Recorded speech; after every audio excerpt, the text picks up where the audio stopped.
Bonjour à toutes et à tous, aujourd'hui on se retrouve pour une nouvelle vidéo dans la série Mes trucs et astuces. Vous le savez, c'est une série qui me tient à cœur. C'est une série dans laquelle je vous propose des produits super naturels, plus naturels que ça, il n'y a pas. Des produits naturels donc et leurs différentes utilisations.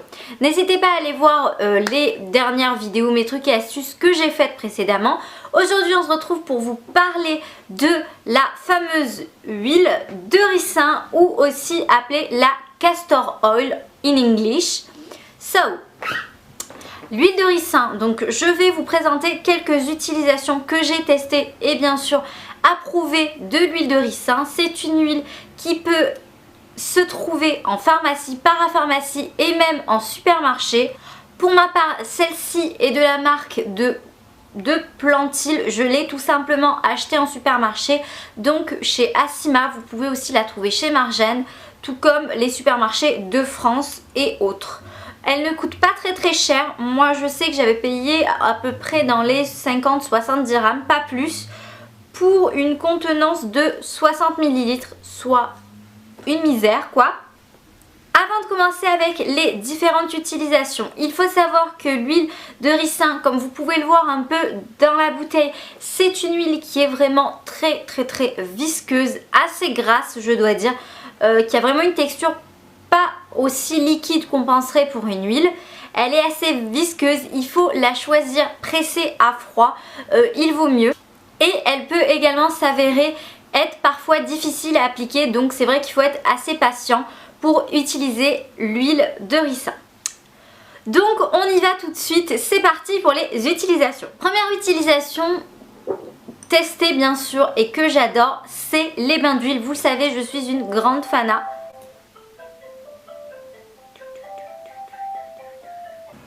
Je disais donc en bain d'huile, vous le savez, je suis une grande fana des bains d'huile. Pour les cheveux, je trouve vraiment qu'il n'y a pas mieux, c'est naturel, ça répare le cheveu et c'est juste extra.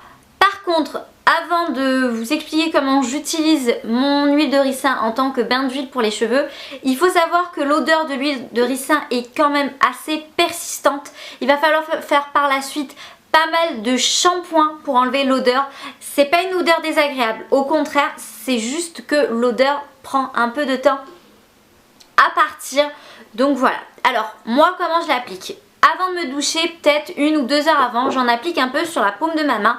Je frotte plutôt ça entre mes mains et je l'applique sur mes racines en massant délicatement mon cuir chevelu et pour essayer de faire pénétrer au maximum l'huile dans mon cuir chevelu. Donc je vais laisser poser. Bien évidemment aussi, je ne sais pas si j'ai besoin de préciser, mais je le fais quand même. J'en applique sur mes longueurs après avoir fait mon cuir chevelu. Je fais une sorte de chignon et je laisse reposer comme ça 1 à 2 heures avant mon shampoing. Et donc après, sous la douche, j'attaque avec 1, 2, voire 3 shampoings. Pour une meilleure pénétration de l'huile dans le cuir chevelu, je vous conseille vraiment d'appliquer une serviette chaude sur votre tête lorsque vous laissez votre bain d'huile reposer. Deuxième utilisation, et c'est celle qui est la plus connue de l'huile de ricin, c'est bien sûr en fortifiant pour les cils et en soin qui favorise la pousse des cils. C'est la première raison pour laquelle j'ai voulu tester l'huile de ricin. C'est une des raisons qui m'a vraiment bluffée. J'ai vu des résultats sur Google. Si vous cherchez cure de ricin pour cils, vous avez des photos hallucinantes. Moi j'ai trouvé que sur moi ça marchait, pas de façon miraculeuse c'est sûr, mais que ça marchait. Ça épaissit les cils et ça les fait pousser, oui.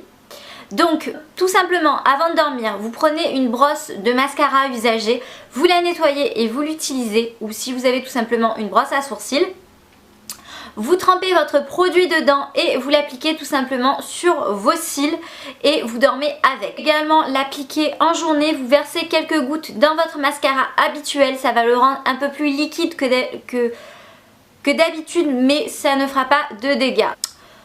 Ensuite, troisième utilisation, on peut également l'utiliser pour les ongles en tant que fortifiant.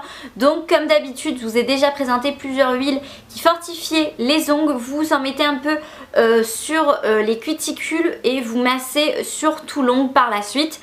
Vous laissez un peu reposer et puis vous rincez tout simplement.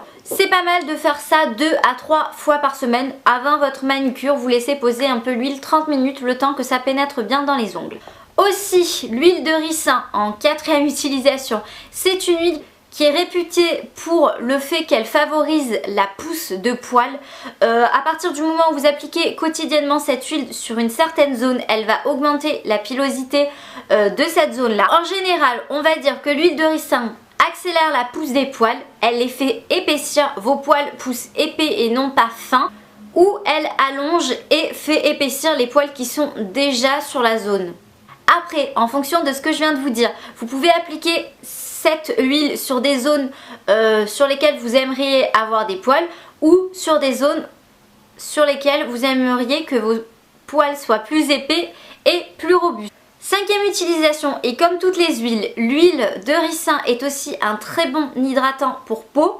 Elle est très utile contre le vieillissement de la peau. Moi je pense que c'est utile une fois par semaine de l'utiliser comme masque sur le visage. Vous en prenez un peu dans votre main, vous l'appliquez sur votre visage, vous laissez poser, vous enlevez après 1 heure et tout ça, vous rincez. Et par la suite, comme vous allez le voir, votre peau sera vraiment super douce, hyper rebondie et vraiment en meilleure santé. Ça combat le vieillissement et ça le protège donc des rides. 5e utilisation, l'huile de ricin est également efficace contre la cellulite. Pour toutes celles qui veulent combattre la cellulite avant l'été, sachez que l'huile de ricin peut s'appliquer sur les zones où vous avez de la cellulite. Vous en mettez un peu dans votre main, vous faites chauffer le produit et vous l'appliquez en massant délicatement sur la zone où il y a de la cellulite. Exemple, sur votre cuisse, si vous avez de la cellulite, vous massez et après vous faites un mouvement de palpé roulé, donc c'est-à-dire comme ça et puis comme ça, histoire de bien détendre la peau pour faire partir le plus de cellulite possible. À savoir qu'il faut appliquer pour toutes les utilisations, je tiens à le préciser que je viens de vous donner, il faut appliquer quotidiennement l'huile pour pouvoir par la suite en voir ses effets. Et il faut savoir aussi qu'une huile en général elle est beaucoup plus performante lorsqu'elle est chauffée. Bon après je dis pas qu'il faut se brûler avec, mais un peu chauffée, température un peu ambiante, pas trop fraîche, ça marche beaucoup mieux. Voilà, j'espère que cette vidéo vous aura plu. J'ai essayé de pas trop vous gonfler. 5 astuces pour l'huile de ricin, je pense que c'était assez correct. J'espère que vous les utiliserez. Sachez que j'essaye d'éviter les conseils un peu redondants, étant donné que je vous ai déjà parlé de beaucoup d'huile et que les conseils se répètent d'une huile à l'autre. Exemple, bain d'huile pour les ongles, aide au rasage, etc. Voilà les filles, j'espère que cette vidéo mes trucs et astuces vous aura encore une fois plu. Laissez-moi vos commentaires si vous en avez, ça me fait toujours énormément plaisir. Et puis je tiens à vous préciser que la prochaine vidéo mes trucs et astuces sera comme promis une vidéo sur l'huile d'amande douce. Voilà les filles, je vous fais de gros bisous et je vous dis à très vite.